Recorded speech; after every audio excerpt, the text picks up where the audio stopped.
Dr. Anila Bindal currently practices general endocrinology at Northwestern in Chicago, Illinois. She completed her residency and fellowship training in diabetes endocrinology and metabolism at University of Chicago Medical Center in 2016. She's a member of ADA's Focus on Fellow Advisory Committee and has interest in helping trainees develop leadership skill. She's a chair of Women's Faculty Organization and at Northwestern and a steering committee member of Northwestern Women in Medicine Group, both of which are dedicated to empowering and advancing women in medicine. Welcome, Dr. Bindal. I'd like you to take over now. Yeah, absolutely. So that slide I think said Rush, but actually I'm at Northwestern now. And hi Bhargavi. I'm really excited to be here with all of you guys. And I'm really hoping we can make this a little bit more interactive because it's really for all of you guys. So please do ask questions. Anything that comes up that has to do with networking, please do type it into your chat so that, or even unmute yourself and ask so we can help answer your questions today. So I guess I can just go ahead and get started unless there were specific questions that you had, Bhargavi, that you wanted me to focus on. Okay, so let's I do have a few questions.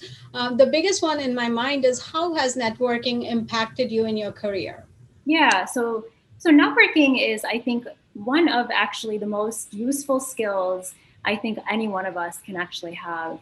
And if you had told me maybe when I was like 5 years old or 12 years old or even 20 years old that I would ever want to do any kind of public speaking, I would have, or networking, I would have told you you were absolutely crazy because I was the shyest child you will ever meet and absolutely hated anything that had to do with public speaking or meeting new people and making small talk or anything of that sort. And it's something that I really had to develop over the years.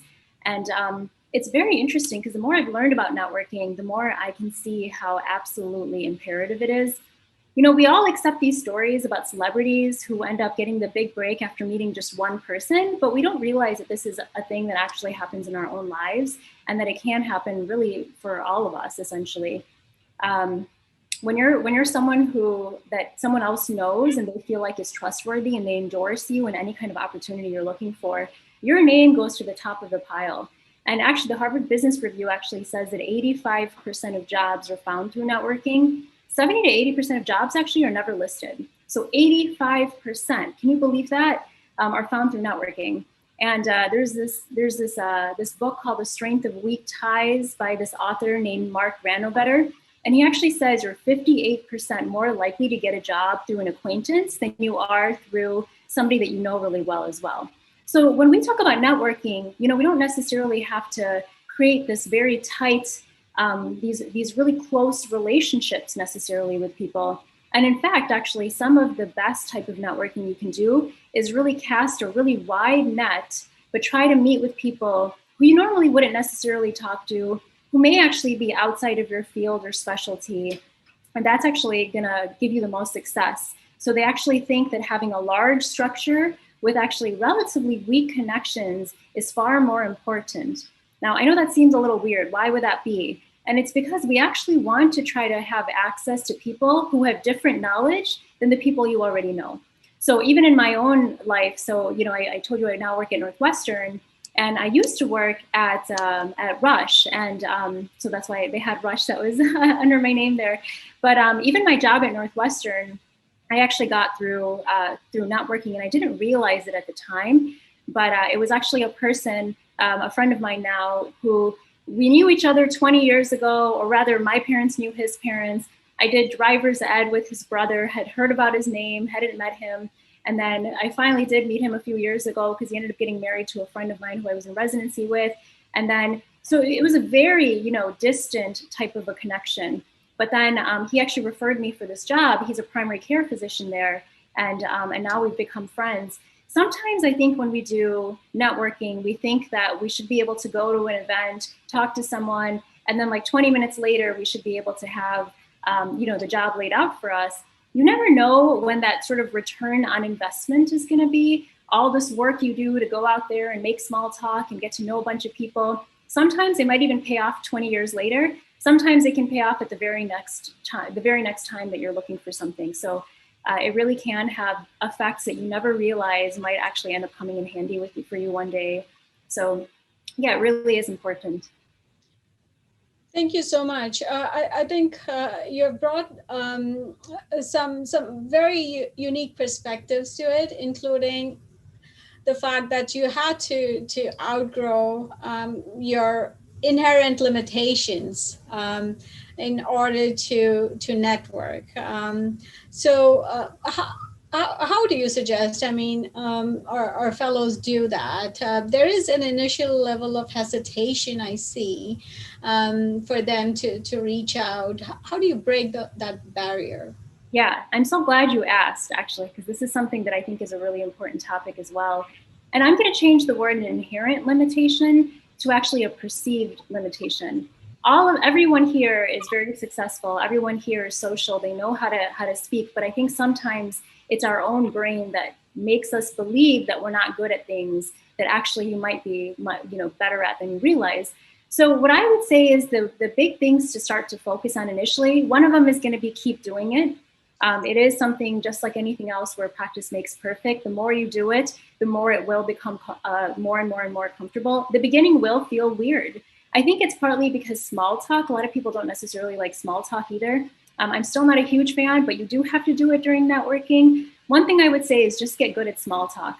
And when I say that, that doesn't necessarily mean that you have to be more interesting and you have to come up with things to say for people. One of the most common things that people talk about when they say, oh, I'm not good at networking, is that they say I'm very much of an introvert, or they tend to assume that they're very quiet and they don't have much to necessarily add, or they feel like they're going to say the wrong thing. Well, one thing that's actually, being an introvert is actually potentially a huge asset to networking. And the reason for that is one of the best things you can do is listen. The people who you oftentimes do want to network with, they might actually just want to talk about themselves. People love to speak about themselves. And if you actually give them a platform to do that by just asking them questions and being good listeners, that's more than 50%. That's probably 75% of networking. And so, so people who often feel like they don't have anything to contribute, they can just start by asking a question. Just come up with a few questions even for small talk, and then go from there. And then you can kind of learn over time how to respond in such a way so that you're also able to talk about yourself. If you're having trouble trying to come up with questions, do your homework ahead of time. If you know what the venue is going to be, think about the city, think about what they're serving, think about what your greater goal is. So one thing that happens a lot is we go to networking events and we think, well, we feel very uncomfortable with taking something from someone, or, I'm going to bother them, or they're going to be annoyed by me, or something like that. But if you really see networking as more of an exchange, then you really show up not feeling like you're taking something, or that you're bothering someone, but you're always constantly looking at how can I contribute? Who is here that I can actually help in some way? Maybe there's someone you can connect with the person who's there. Maybe you're speaking with an endocrinologist and they're telling you they really enjoy, X, Y, and Z research, and you happen to be working with an attending who's exactly a huge expert in that. Now you can offer and say, hey, Dr. So-and-so at my institution actually is really passionate about this. Do you think I can connect you guys if that would be interesting for you? And so thinking about how you can potentially give something back is something that can be helpful. And then I think if all else fails, just always thinking about your greater goal. Most of us, even when we're thinking about jobs, you're not just looking for a job. You're looking for how can you help people with diabetes? How can you help manage technology more efficiently? So what's the greater good that you're trying to bring to the table? And that focus doesn't feel as scary as, what can you do to help me personally? Truly a lovely perspective. My question is, does networking, I mean, when we start thinking about creating collaborations, right?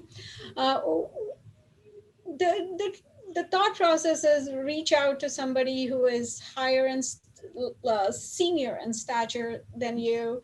But what do you think about collaborating with peers, other fellows, for example, or, those who have just started their faculty position? What are the merits for the peer-to-peer collaboration? Oh, 100%. And again, this is something I'm really glad you asked, because there were some points I wanted to highlight here too. I would say network with as many people as you can at all different levels. There's a lot of studies that talk about how women network differently than men, and we can talk about that a little bit more as well. But one of the things is that in general, women are far more likely to network with people who are sort of at a lower level, like rank wise, than they are. Because again, they're always thinking about how can I help someone else rather than necessarily thinking about how can I get something. Men are far more likely to be okay with networking with people who are their equals or potentially at a higher rank, because they're okay. This is a complete overgeneralization, of course, but they feel like it's okay for them to receive and then pay it forward to someone else, even if it's not an even exchange with that same person. But you want to be looking, when you're mentoring, you want to be looking for allyship, you want to be looking for mentorship, you want to be looking for sponsorship. And what is the difference between those? So allies are the people who are going to be there on a bad day, perhaps say, I totally hear you. Yeah, fellowship is hard. It sucks when you have to get up at 3 a.m. to, return a page. So you want to look for the people who are going to be true collaborators that are other fellows as well. You also want to look for mentorship, which is going to be the people who are sort of pushing you a little bit more to get out of your comfort zone, who are trying to get you to do the things when they really see the potential in you. And you want to seek out sponsorship. And sponsorship is going to be focused on the people who can actually create opportunity for you, for the people who are going to say, hey, here is a talk that I really need someone to give. And when you tell them about yourselves, you might actually find that person says, I have a talk coming up for this. Do you think you would be interested? There's a paper that I'm looking to write. I think you might be a good person for that. So it's actually creating opportunity. I think all of those are important. And in fact, there's, again, literature looking at the kind of networking that happens. So a lot of people are networking for jobs. People in managerial positions might be looking to try to move up or gain more skills. And then people who are even at the top rank, so to speak, they're looking for collaborating on ideas. So networking never stops, but you might think about what you really want going in out of the networking and then hone your audience accordingly as well. And the value of networking for personal gain, how does that come into play? Well, so I'd say sorry, go ahead. If they're not like doing exactly the same things professionally, but some other way you connect, what are the benefits of creating networks like that? I think one of the nice things about networking is you never know how somebody that you're talking to and meeting with, how they might play a role in your life, right? So actually, one of the ways that I even learned about the advisory committee here in Focus on Fellows was because I spoke with Meltem. Meltem told me about this many years ago when we were still in fellowship. And now here I am several years later, and now I'm having the opportunity to sort of give back in a different way.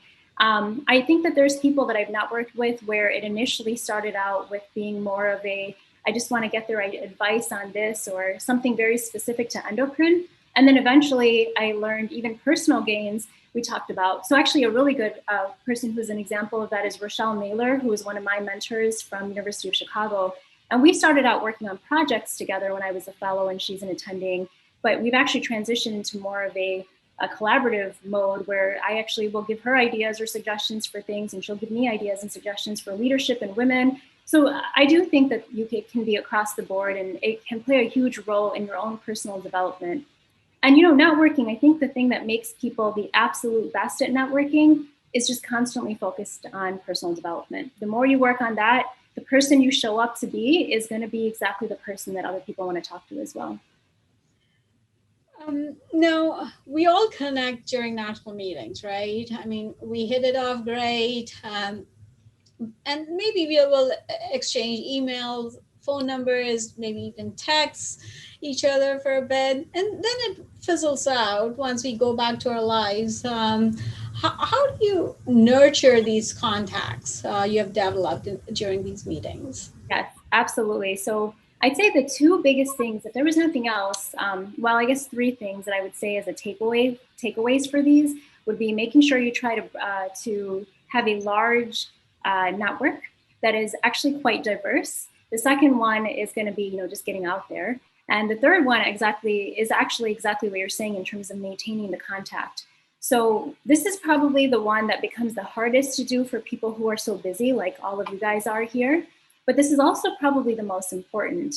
So what I would recommend, there's actually, if I'm able to possibly share my screen here for a second, there's one quick little slide that I would. Okay, great, thank you. So there's one quick little slide that I'll show you guys here. So there's this, it's a follow-up. It's called the Misner's 24/7/30. And what he recommends is within 24 hours, send the person either an email or a card. Within 7 days, try to connect with them on whatever platform the person prefers. So if they gave you a business card and they said that they like to connect on, Instagram or LinkedIn, use that specific one because it's showing that you're willing to make an effort.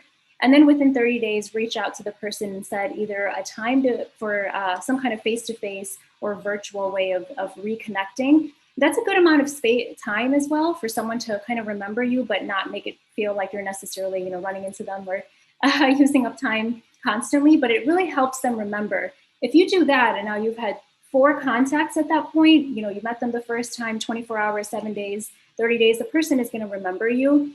And reiterating what it is that are your main points that you're hoping to potentially, do in life, I think will really help to keep that person, remembering. One thing you want to do also, though, is if you say you're going to do something, if you tell the person you're going to email them, if you say you're going to connect them with someone, keep your promises. People will sometimes remember that. So you do want to follow through on anything that you say. And then I think in terms of just networking in general, sometimes it feels like a pain for people and they're like, I don't really have the time for this.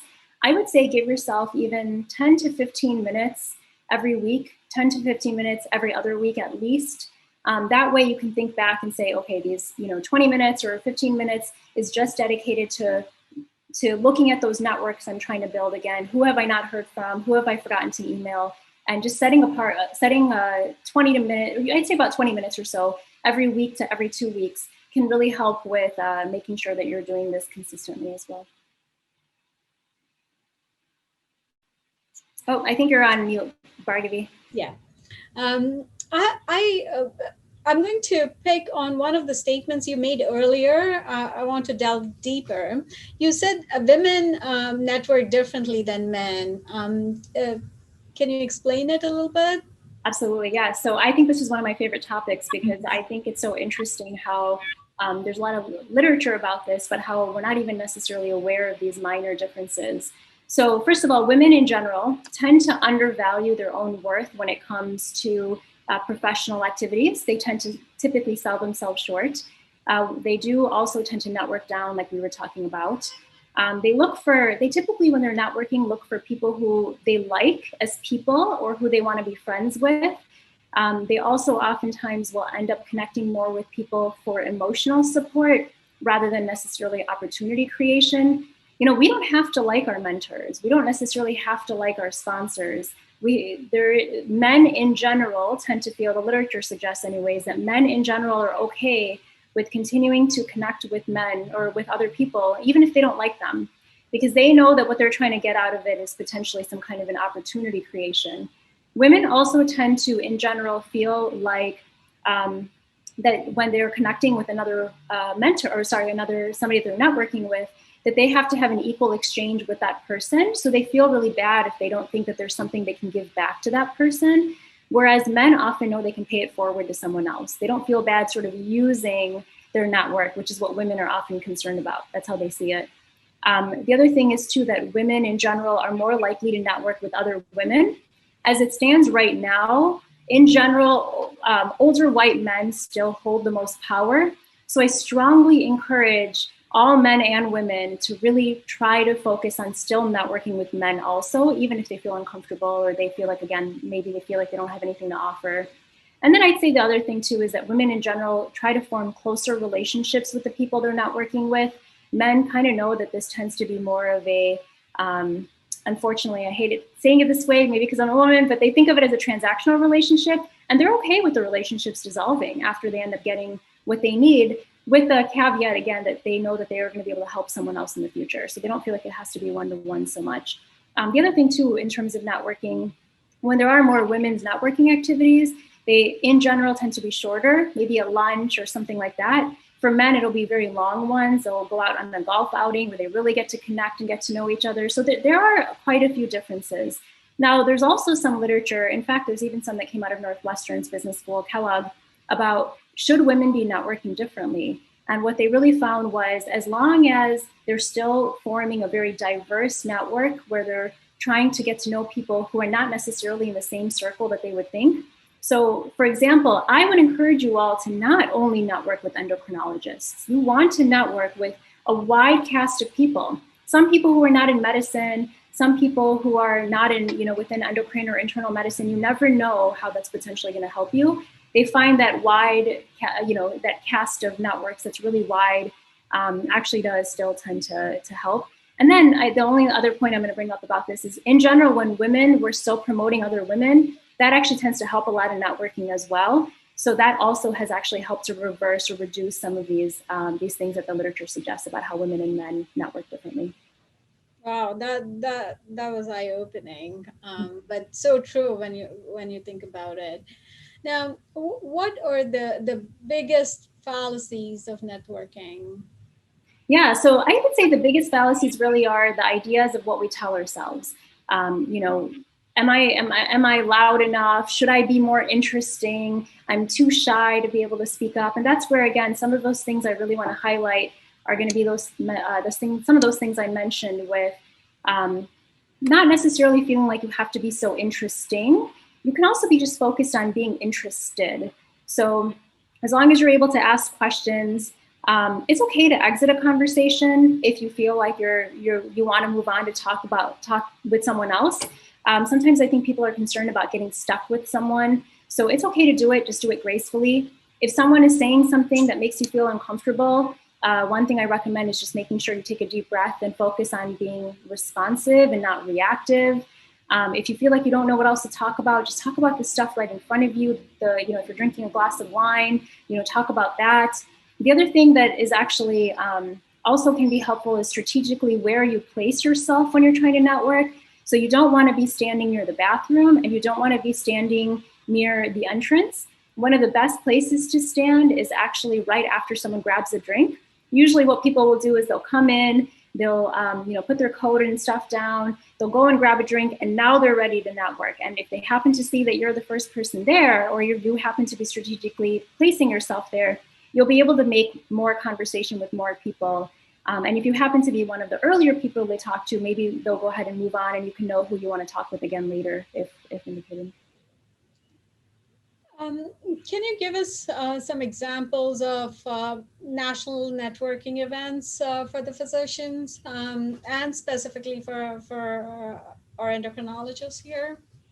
Absolutely. So I think there's so many different types, again, depending on what it is that you're trying to achieve. So definitely the WIN-ADA, which is the Women's Interprofessional Network through the American Diabetes Association. I think Focus on Fellows is a really great place to network, especially when we were doing this in person. I know a lot of times we would have the ability to have a small networking reception afterwards as well.